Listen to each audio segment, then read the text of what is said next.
Hello mga ka-YouTube, maudi ay ni ang among gabuhaton kada summer. Hilig kaayo ko pati ang akong pamilya og fishing. Kada weekend basta wala mi trabaho, muanhigid mi sa mga lake para mag-fishing. Ug dili lang ako ang grabe kalingaw, pati ang akong anak. Tan-awan ninyo mga ka-YouTube, murag naa na gid siya'y nadakpan nga buaya. Murag dako gyud kaayo ni nga buaya ang iyang nakuha mga ka-YouTube. Kay ganihara kaayo ni siya sigigbira sa iyang bingwit. Sus grabe nagyong pangusog ani sa akong anak ug niingon na siyag, "Help mommy, help daddy. Nakadakop ko og buaya." Ang tinuod di ay mga ka-YouTube nasa ngitra ang iyahang line. Ug karon ako ana pong turno para mangisda mga ka-YouTube. Ug di ara, murag naa na gyud ko'y nadakpan nga isda mga ka-YouTube. Bugat na kaayo ang akong bingwit ug naa gyud di ay isa kadako nga isda. Perti gyud namong lipaya ani mga ka-YouTube. Kay sa wakas, nakadakop ra gyud mi. Ug karon, ang akong anak gusto pud siya magpa-picture sa isda nga iyahang nadakpan. Bali naa na mi duha ka isda nga nadakpan namo mga ka-YouTube. Ug nalipay kaayo mi. Karon wala na gyud mi nahimutang ni sawsaw na gyud mi sa tubig mga ka-YouTube. Kay medyo mabaw man ang tubig sa lake, busa kinahanglan mi muanha dapit sa tunga.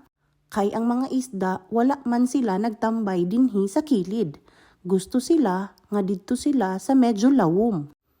Busa ning sawsaw na gyud mi sa tin-aw kaayo nga tubig sa lake mga ka-YouTube. Tan-awa ang akong tiil, basa na kaayo siya.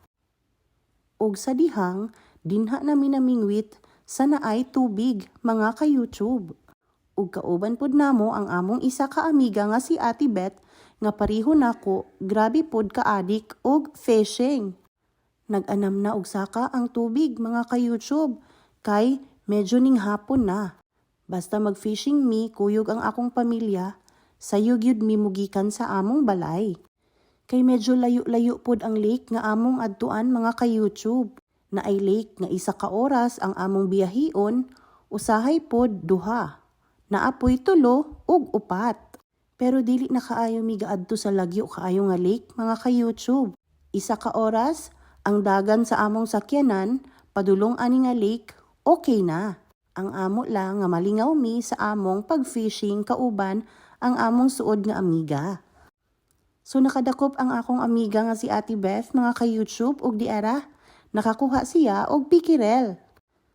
So gikapoy nako mga ka-YouTube ug sige gunit sa ako ang bingwit busa ako na siyang gibutang sa bato. Maghulat na lang ko nga naiisda ang mukaon adtong akong paon mga ka-YouTube. Ug nalingaw nako pagkuha og video aning tubig kay limpyo gyud kaayo siya ug bugnaw pa gyud. Lami kaayo siya sa tiil kay bugnaw kaayo ang tubig. So hapon na gyud kaayo ni mga ka-YouTube. Ni adi ay mi dinhi dapit sa may dam. Pag medyo taas ang tubig, mauna siya nga daghan ang isda.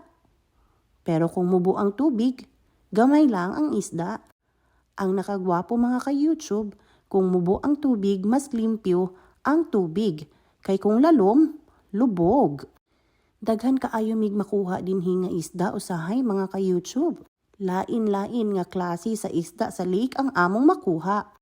Makakuha mi og silver bass, naapoy pickerel, ug usahay pod naapoy mga catfish nga dagko kaayo mga ka-YouTube. Dili lang di ay kami ang nagfishing. Ug naapay uban. Pag moabot na ang hapon, daghan na kaayog mga langgam ang muduol mga ka-YouTube. Ug bantayan nimo ang imong isda kay ilugon man siya sa mga langgam. Kay kanang hapon na mga ka-YouTube, tigkaon na pod sa mga langgam. Busa kung naa kay mabingwitan nga isda, mag-ilog jud mo sa langgam. Dili yud ta magkumpiyansa sa langgam mga ka-YouTube. Kay ilahag yung kuhaon ang imong mga nangabingwitan nga isda. So perti na gyud namong lingawa mga ka-YouTube, nangunot na ang among mga panit sa among tiil ug kamot. Kay buntag pa lang nagsawsaw na mi sa tubig. Ug mahinayak lagi mi pag fishing mga ka-YouTube. Aw, kung pwede pa lang di na muuli sa balay. Diha na gyud mi matulog sa lake. Pero dili man pwede nga dili mi muuli. Kay naapa man mi trabaho pagkaugma. So para pawala lang ni sa stress ang among fishing mga ka-YouTube. Nindot kaayo kung makakuha taog isda kay lami kaayo ang feeling. So nalingaw na lang mi ani og video mga ka-YouTube. Kay murag mingaw naman ang isda. Pero nakakuha pag yun ay ang akong anak. Perte yun niyang kalipay mga ka-YouTube. Nakakuha pa siya og isa kadako nga silver bass. Ug nalipay kaayo mi kay naapag yun ay isda bisan hapon na kaayo. Basta day off gyud namo mga ka-YouTube, wala na gyud mi lain adtuan kundili mag-fishing lang. Mudayo gyud mi sa mga lagyo nga lugar para lang maka-fishing.